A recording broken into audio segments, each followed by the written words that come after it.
नमस्कार, एकमत डिजिटलमध्ये मी सुनील आपल्या सगळ्यांचं स्वागत करतोय। लातूर महानगरपालिकेच्या निवडणुकीची रणधुमाळी सध्या सुरू झालेली आहे आणि आम्ही सध्या माझा प्रभाग माझी जबाबदारी या कार्यक्रमाच्या निमित्तानं आपण प्रभाग क्रमांक 14 मध्ये आहोत आणि प्रभाग क्रमांक 14 मध्ये काँग्रेस पक्षाकडनं गणेश देशमुख जे आहेत ते या निवडणुकीच्या रिंगणामध्ये उतरलेले आहेत। आपलं खूप खूप स्वागत आहे या कार्यक्रमामध्ये। खरं तर आपण या निवडणुकीच्या रिंगणामध्ये उतरलाय, काय प्रमुख मुद्दे घेऊन जे आहेत आपण या लोकांसमोर जात आहे, जनतेसमोर? या ठिकाणी मला असं वाटतं की प्रभागामध्ये बरेच काही प्रश्न आहेत प्रलंबित, ते करायचे आहेत। आणि रस्ता असेल, नाली असेल, ग्रीन बेल्ट्स बरेच डेव्हलप करायचे आहेत आणि बऱ्याच ठिकाणी अंगणवाड्या सुद्धा आम्हाला चालू करायच्या आहेत, कारण लहान मुलांसाठी त्या पण गरजेच्या आहेत। असे अनेक प्रश्न आणि बरेच खाडगाव परिसरामध्ये नाल्याचा मोठा प्रश्न आहे। त्या भागामध्ये नॅचरल स्लोप असल्यामुळं तिथेही ड्रेनेज लाईन व्यवस्थित करण्याची गरज आहे। सौभाग्यनगर, अक्षरधाम या भागामध्ये असे बरेच वेगवेगळ्या भागाचे वेगवेगळे प्रश्न आम्ही येणाऱ्या काळामध्ये करण्याचा प्रयत्न काँग्रेस पक्षाच्या वतीने करणार आहोत। ज्यावेळेस आपण लोकांच्या समोर जात आहे प्रचाराच्या निमित्तानं, लोकांचा कसा प्रतिसाद मिळतो आपल्याला या सगळ्या प्रचारामध्ये? लोकांचा खूप चांगला प्रतिसाद आहे। म्हणजे लोक म्हणजे खरं सांगायला बघायला गेलं तर गेल्या वेळी 4 नगरसेवक होते, त्यातले 3 भाजपचे होते प्रभाग क्रमांक 14 मध्ये आणि 1 काँग्रेसचे नगरसेवक होते। जो काही विकास झाला तो काँग्रेस पक्षाच्या माध्यमातून झाला। भाजपचे त्यातले 1 उमेदवार तर मला आजपर्यंत दिसले नाहीत। मी गेली 3.5-4 वर्ष झालं प्रभागामध्ये काम करतो, म्हणजे मलाही दिसले नाहीत, ना भाजपच्या लोकांना दिसलेत, नागरिकांना दिसले। म्हणजे अशा पद्धतीचं भाजपचं काम या प्रभागामध्ये राहिलेलं आहे। आणि काँग्रेसनं जे काही काम केलेत, जे काही विकास झाला आहे या प्रभागामध्ये, तो काँग्रेसच्या माध्यमातून आदरणीय अमित विलासराव देशमुख साहेबांच्या माध्यमातून झालेला आहे। बरं, जर समजा आपण उद्या जर तुम्ही महानगरपालिकेमध्ये निवडून आलात, सत्तेमध्ये बसलात, तर 100 दिवसामध्ये असे कुठले प्रश्न म्हणजे आहेत ते प्राधान्याने तुम्ही ते सोडवण्याचा प्रयत्न करणार आहात? सर्वात पहिलं म्हणजे वेगवेगळ्या एरियामध्ये वेगवेगळे प्रश्न आहेत। त्याच्यामधला सर्वात कठीण प्रश्न आहे अक्षरधाम। अक्षरधाम सोसायटी आहे, अतिवृष्टीचं पाणी जेव्हा पाणी भरपूर येतं तर ते घरामध्ये घुसतं, तर तो अक्षरधाम हा परिसर जे आहे सोसायटी खूप अफेक्टेड आहे। तर तिथे नाला करण्याचं काम आम्ही सर्वप्रथम करू, कारण की बऱ्याच लोकांच्या घर तिथे रीतापुरे म्हणून एक सर आहेत, जेवरे मॅडम आहेत, त्या म्हणजे एक्स मिलिटरीमॅनची वाईफ आहे ती, त्यांचं घर पडायला आले, म्हणजे इतके डेंजर परिस्थितीमध्ये ते राहतात। मग त्या ठिकाणी सर्वात पहिलं नाला आम्ही करण्याचा प्रयत्न करू। तसेच सौभाग्यनगर असेल, खाडगाव पासूनचा जो एरिया आहे तिथे बऱ्याच ठिकाणी नाल्या तुंबलेल्या आहेत, त्याच्यामुळं ड्रेनेज लाईन खराब झालेली आहे, ते नीट करण्याचा आम्ही प्रयत्न करू।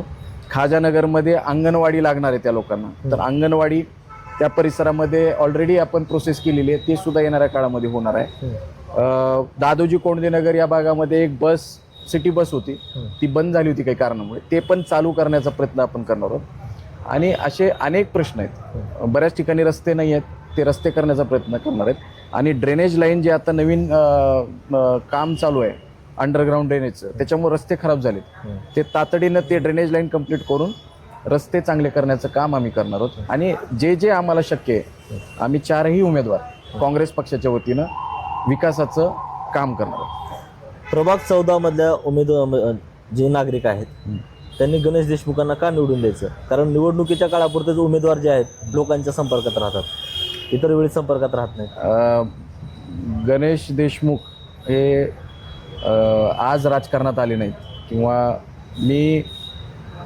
मी जरी ॲक्सिडेंटल पॉलिटिशियन असेल तरी पण मी 3.5 वर्षापासून 3.5-4 वर्ष जसे SR काका गेले, लातूरच्या लोकांमध्ये मी परिवाराचा, कुटुंबाचा भाग म्हणून मी राहिलो आहे आणि त्यांच्या प्रत्येक अडचणीला मी जायचा प्रयत्न केलेला आहे। प्रभागामध्ये प्रभाग क्रमांक 14 मध्ये प्रत्येक ठिकाणी अडचणीत मी जायचा प्रयत्न केला आहे, प्रत्येक सणासुदीला मी तिथं त्यांच्याबरोबर राहिलेलो आहे, दुःखामध्ये त्यांच्याबरोबर राहिलेलो आहे आणि एक घरातला मेंबर म्हणून त्यांच्याशी राहिलेले आहे। आता ठीक आहे, पक्षाने यावेळेस संधी दिली, काही कारण असतो, पण ती संधी आली आहे आणि नक्कीच मला तर वाटत नाही की प्रभागातले लोक मला वेगळं समजतील। आणि मी इथं राजकारणी म्हणून समाजकार्यला प्राधान्य देणारा माणूस आहे। मला राजकारणामधून काही दुसरा बाकीचा इंटरेस्ट नाही आहे. मला राजकारणामध्ये गोरगरिबांचा आशीर्वाद घ्यावा, त्यांच्याशी त्यांच्या अडचणीला धावून जावं हे आहे. आणि माझ्या वडिलांनी एक मला सांगून गेले, एस.आर. काकाने, नेकी कर दर्या मिळाल.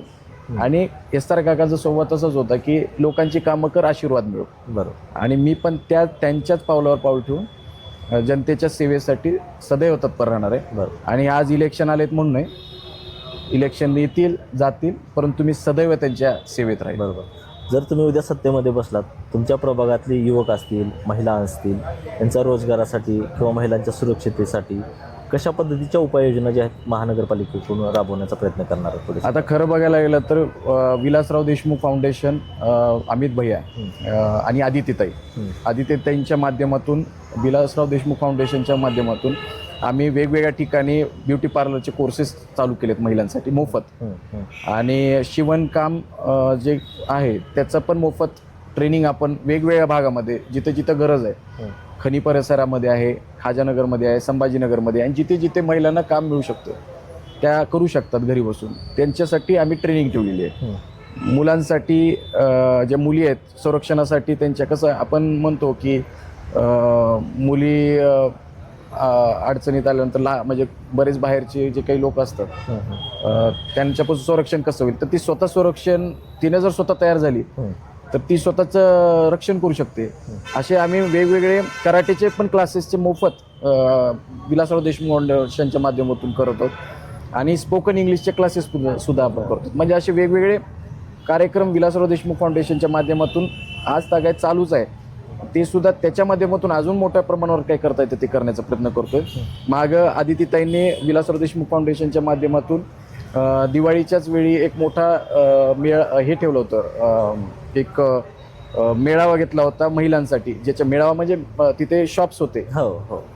त्या माध्यमातून 16-17 लाख रुपयाची खरेदी त्या महिलांची झाली. ज्या महिला घरी बसून आपला प्रोडक्ट कुठे विकावा हे त्यांना माहित नव्हतं, त्यांच्यासाठी त्यांनी तिथं जागा उपलब्ध करून दिली. अशा पद्धतीचं वेगवेगळे उपक्रम आम्ही येणाऱ्या काळामध्ये करतच जाणार आहोत. कारण आम्हाला राजकारणासाठी हे करायचं नाही.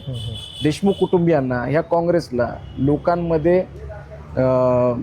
एक चांगला मेसेज म्हणा किंवा लोकांसाठी हे करतात हे तर आहेच, पण आम्हाला ते करायचंय. उगा इलेक्शन आहे म्हणून करणार नाहीत, तर हे आम्ही करत आलोत, अजूनही करणार आहोत. आणि मुलांसाठी म्हणलं तर माझ्या डोक्यामध्ये की काउन्सिलिंग सेंटर्स आपण उभा करू. तिथं मुलांना जे 10वीला मुलं आहेत त्यांना ट्रेनिंग देता येईल, किंवा तुम्हाला पुढे जाऊन काय करायचं आहे. आणि समजा ते मुलं पुढे गेल्यानंतर 12वी नंतर त्यांना पुढच्या एज्युकेशनमध्ये काय काय गरज आहे त्याचं ट्रेनिंग सेंटर्स आणि काउन्सिलिंग सेंटर्स आपण उभा करायचा प्रयत्न करू. अभ्यासिका मुलांना लागत आहेत. आज अभ्यास करण्यासाठी जागा नाही आहे, परंतु अभ्यासिका सुद्धा ओपन करायच्या आम्ही तयारीत आहोत. आणि त्या माध्यमातून जर मुलं घडली तर चांगल्या कॉलेजला गेल्यानंतर त्यांना पुढे जॉब ऑपॉर्च्युनिटीज जर मिळवून देता आली तेही बघण्याचा प्रयत्न आम्ही करू. कारखान्यामध्ये विलासराव देशमुख साहेबाच्या माध्यमातून, अमित साहेबाच्या माध्यमातून, देशमुख कुटुंबियाच्या माध्यमातून कारखान्यामध्ये बरेच लातूरचे बरेच मुलं काम करतात. अजून काही इन्स्टिट्यूटमध्ये आम्हाला काही त्यांना जोडता आलं तर ते बघेल. आणि समजा एखादा मुलगा जर व्यवसायामध्ये चांगला असेल तर त्याच्या फायनान्शियल प्रॉब्लेम असतील तर त्यांना सुद्धा फायनान्शियल ट्रेनिंग देऊन की पैसा कसा उभा केला जातो याची ट्रेनिंग द्यायचाही प्रयत्न करू.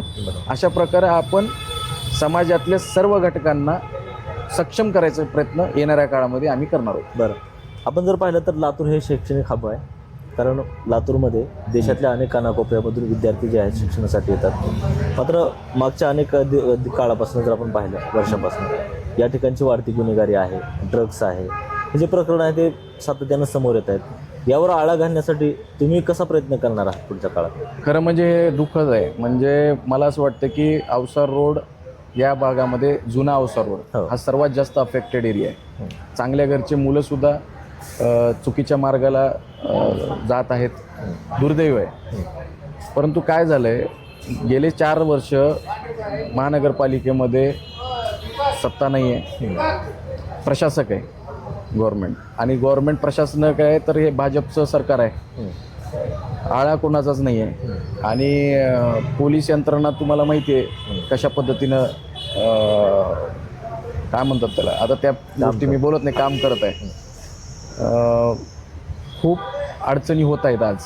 आम्ही आता प्रशासनाला म्हणजे बऱ्याच वेळा आम्ही निवेदन पण दिलेलं आहे, अमित साहेबाच्या माध्यमातून पण गेलेलं आहे की या ठिकाणी जुना अवसर रोडला एक पोलीस चौकी आहे, परंतु ती चालू झाली पाहिजे आणि त्या ठिकाणी सिंगम आला पाहिजे. आपण पिक्चरमध्ये म्हणतो ना, तशा पद्धतीचं सिंगम अधिकारी जर आले तर हे नक्कीच आळा बसण्याचं काम होईल.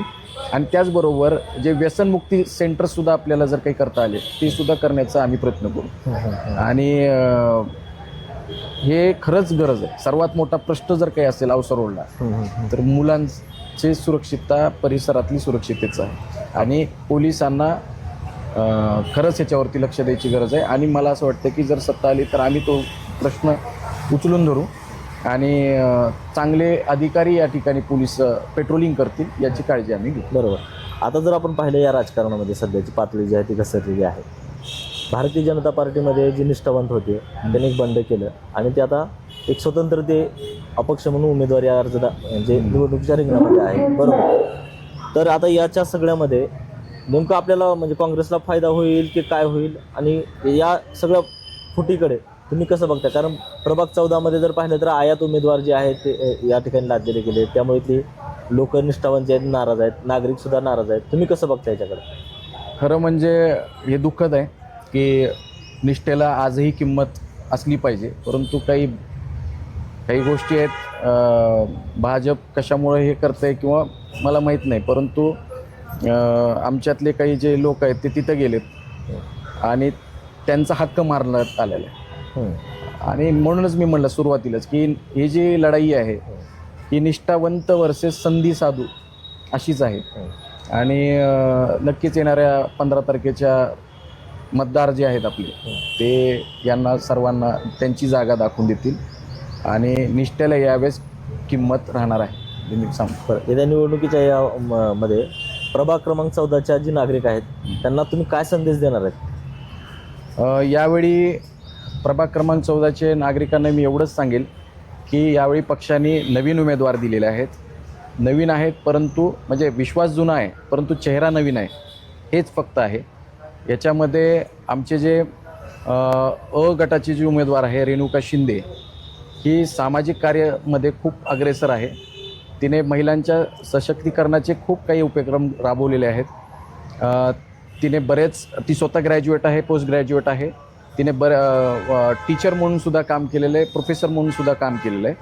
अशी उमदा उमेदवार आहे. ब गटामध्ये आमचे संतोष नरटे जे आहेत ते एक उद्योजक आहेत. त्या व्यक्तीने 25 वर्ष तो व्यवसाय चांगल्या पद्धतीने केलेला आहे आणि एक चांगला समाजकारक, एक सामाजिक क्षेत्रामध्ये त्याचं खूप काही काम आहे आणि संघटनात्मक काम आहे आणि एक निष्ठावंत काँग्रेसचा कार्यकर्ता म्हणून तो तिथे राहिलेला आहे. असा हा संतोष नरटे उर्फ भावड्या म्हणून त्याला लोक ओळखतात. तोही चांगला उमेदवार आम्हाला काँग्रेस पक्षाने दिलेला आहे. तिसरं म्हणजे दीपाली हविले मॅडम, ह्या महिलातून त्यांनी उमेदवारी मागितलेली आहे. ते उमेदवार आहेत. त्या एक लेक्चरर म्हणून बिडवे कॉलेजमध्ये लेक्चरशिप करतात आणि एक उच्च शिक्षित त्यांच्या घरी स्कूल वगैरे पण ते चालवतात. आणि मी स्वतः गणेश SR देशमुख, मी कॉम्प्युटर इंजिनियर आहे आणि मी तुमच्यामध्ये बऱ्याच म्हणजे 3-4 वर्षापासून मी येतो राहतो आणि मला असं वाटतं की येणाऱ्या 15 तारखेला आपण सर्वांनी, आम्हाला सर्वांना प्रचंड मताने विजयी करावं ही नम्र विनंती. नमस्कार. आपण आम्हाला वेळ दिला त्याबद्दल खूप खूप धन्यवाद. आणि तुम्ही तर आहेतच, तुमच्यासोबत जे सर्व उमेदवार आहेत त्यांनाही सुद्धा आमच्या खूप खूप साऱ्या शुभेच्छा. आपण चांगल्या मताने निवडून येताल ही आम्ही आशा बाळगतोय. आणि या माझा प्रभाग माझी जबाबदारी या कार्यक्रमामध्ये आपण इथंच थांबूयात, कारण लातूरची जनता ही सुज्ञ आहे. येत्या 15 तारखेला नेमकं ही जनता कुणाच्या पाठीशी राहणार हे पाहणं महत्त्वाचं आहे. कॅमेरामॅन संदीप गवळीसह सुनील कुमार, एकमत डिजिटल, लातूर.